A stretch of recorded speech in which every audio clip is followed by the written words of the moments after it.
लोकसभा चुनाव 2024 को लेकर ओवैसी की पार्टी एआईएमआईएम यानी मजलिस इत्तेहादुल मुस्लिमीन बिहार में सक्रिय हो गई है।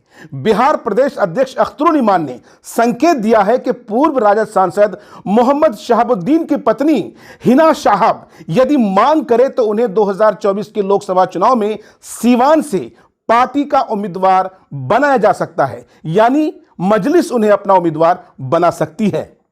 दोस्तों, दरअसल बिहार में मजलिस को ऐसे चेहरों की तलाश है जो धन बल से तो मजबूत हो ही, उनका सियासी रसूख भी दमदार होना चाहिए। गुरुवार को विधानसभा परिसर में पत्रकारों से बातचीत के दौरान अख्तरुल इमान ने कहा कि पहले उधर से टिकट के लिए पहल तो हो। उन्होंने कहा कि कभी राजद की सरकार मोहम्मद शहाबुद्दीन की मदद से बनी थी, लेकिन निधन के बाद राजद के किसी नेता ने उनकी कब्र पर जाना भी उचित नहीं समझा। वहीं राजद की ओर से मजलिस पर कटाक्ष करते हुए कहा गया कि किसी पर लांछन लगाने से पहले इंसान को अपना गिरेबान झांकना चाहिए। मरहूम अतीक अहमद का हवाला देते हुए राजद की ओर से कहा गया कि यूपी में अतीक अहमद के बेटे का इनकाउंटर हो गया। अतीक और उनके भाई को पुलिस के सामने गोलियों से भून दिया गया। अतीक अहमद की बीवी जो कभी एमआईएम लीडर हुआ करती थी, आज वो कहां है?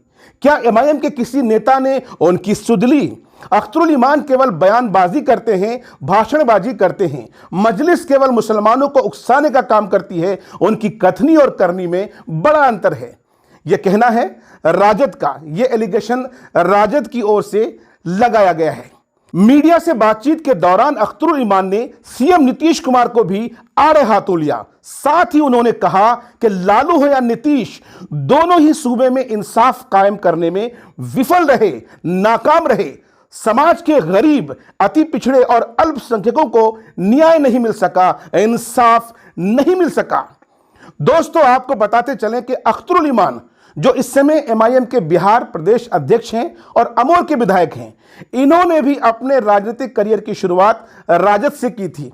राजद के विधायक रहे, लालू के करीबी रहे और इनके जो सियासी उस्ताद थे, राजनीतिक गुरु थे, जनाब तस्लीमुद्दीन साहब।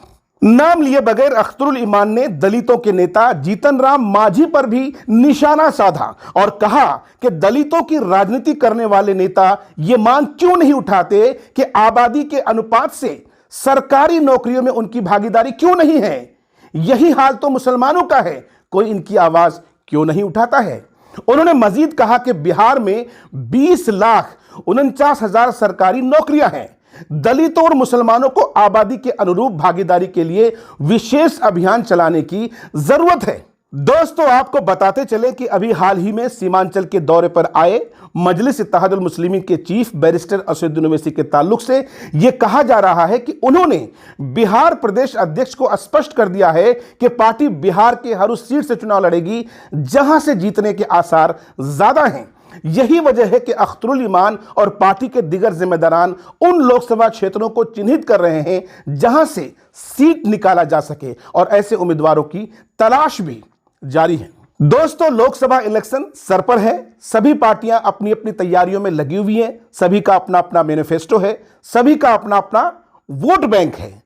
कोई दलितों को साधने का काम कर रहा है, कोई मुसलमानों को साधने का काम कर रहा है, कोई यादवों को साधने का काम कर रहा है, कोई जो है कुर्मियों को साधने का काम कर रहा है।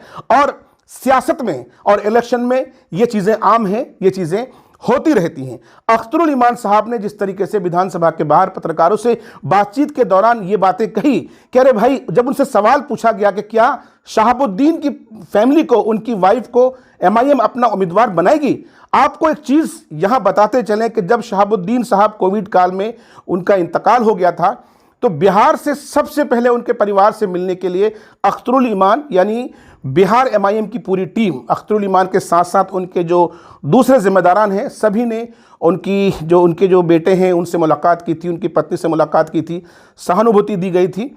और तभी से यह कयास लगाया जा रहा था कि आने वाले इलेक्शन में मुमकिन हो कि शहाबुद्दीन के जो साहबजादे हैं और उनकी पत्नी, उनको कहीं ना कहीं पार्टी का उम्मीदवार बनाया जाएगा। लेकिन इस बार जिस तरह की चहमी गोइयां हो रही हैं, जिस तरह की चीज़ें खुलकर सामने आ रही हैं, और खुद अख्तरुल इमान साहब ने साफ शब्दों में यह कह दिया, स्पष्ट रूप से कह दिया कि अरे भाई, अगर वो पहल करेंगी तो हम टिकट देने के लिए तैयार हैं। अब देखते हैं आगे क्या होता है। इस वीडियो में इतना ही। अगर आप इस वीडियो को फेसबुक पर देख रहे हैं तो जाते जाते पेज को फॉलो कर लीजिए, लाइक कर लीजिए। यूट्यूब पर देख रहे हैं तो चैनल को सब्सक्राइब कर लीजिए।